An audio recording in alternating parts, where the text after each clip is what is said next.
But perhaps the most common is that we will identify a country that has resources our corporations covet, like oil, and then arrange a huge loan to that country from the World Bank or one of its sister organizations. But the money never actually goes to the country. Instead, it goes to our big corporations to build infrastructure projects in that country, power plants, industrial parks, ports, things that benefit a few rich people in that country, in addition to our corporations, but really don't help the majority of the people at all. However, those people, the whole country is left holding a huge debt. It's such a big debt they can't repay it, and that's part of the plan, that they can't repay it. And so at some point, we economic hitmen go back to them and say, listen, you lost a lot of money, can't pay your debt, so sell your oil real cheap to our oil companies. Allow us to build a military base in your country, or send troops in support of ours to someplace in the world like Iraq, or vote with us on the next UN vote to have their electric utility company privatized and their water and sewage system privatized and sold to U.S. corporations or other multinational corporations. So there's a whole mushrooming thing, and it's so typical of the way the IMF and the World Bank work. If you put a country in debt, it's such a big debt it can't pay it, and then you offer to refinance that debt and pay even more interest. And you demand this quid pro quo, which you call a conditionality or good governance, which means basically that they've got to sell off their resources, including many of their social services, their utility companies, their school systems sometimes, their penal systems, their insurance systems, to foreign corporations. So it's a double, triple, quadruple whammy.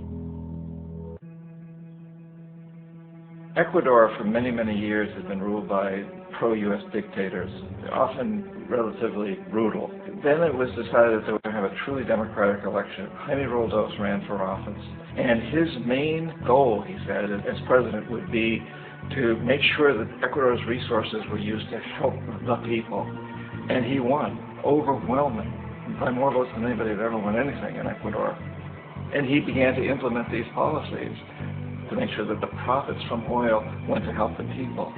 Well, we didn't like that in the United States.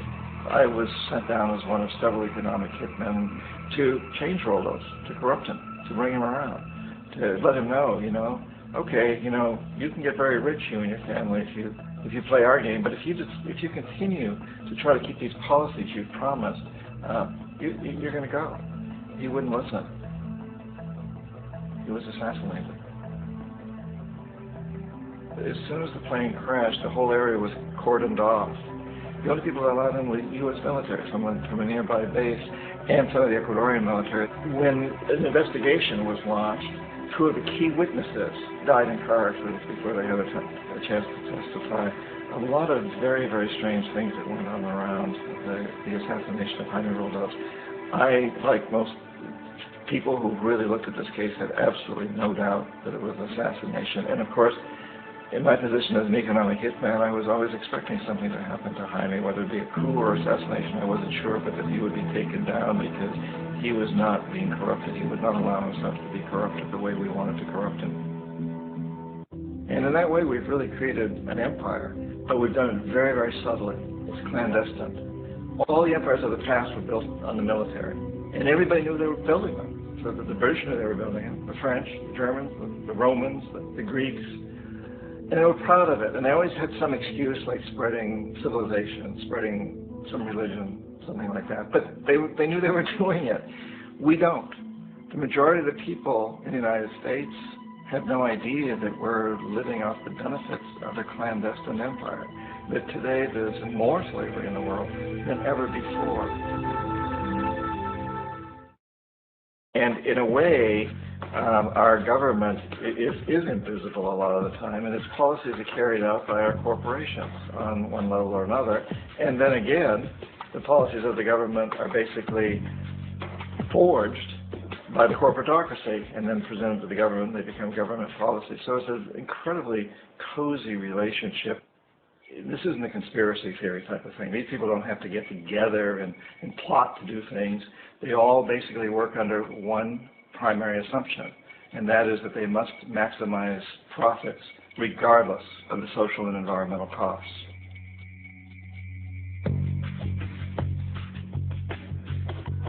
The bank and IMF serve this role on a global scale. The basic scam is simple. Put a country in debt either by its own indiscretion or through corrupting the leader of that country. Then impose conditionalities or structural adjustment policies, often consisting of the following.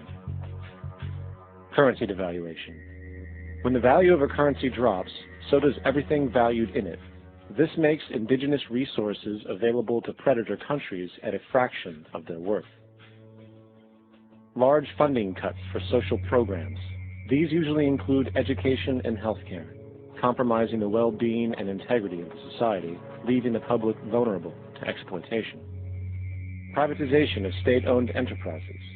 This means that socially important systems can be purchased and regulated by foreign corporations for profit. In the late 1960s, the World Bank intervened in Ecuador with large loans. During the next 30 years, poverty grew from 50% to 70%. Under or unemployment grew from 15 to 70%. Public debt increased from 240 million to 16 billion, while the share of resources allocated to the poor went from 20% to 6%. In fact, by the year 2000, 50% of Ecuador's national budget had to be allocated for paying its debts. It is important to understand the World Bank is, in fact, a U.S. bank, supporting U.S. interests. But the United States holds veto power over decisions, as it is the largest provider of capital. And where did it get this money?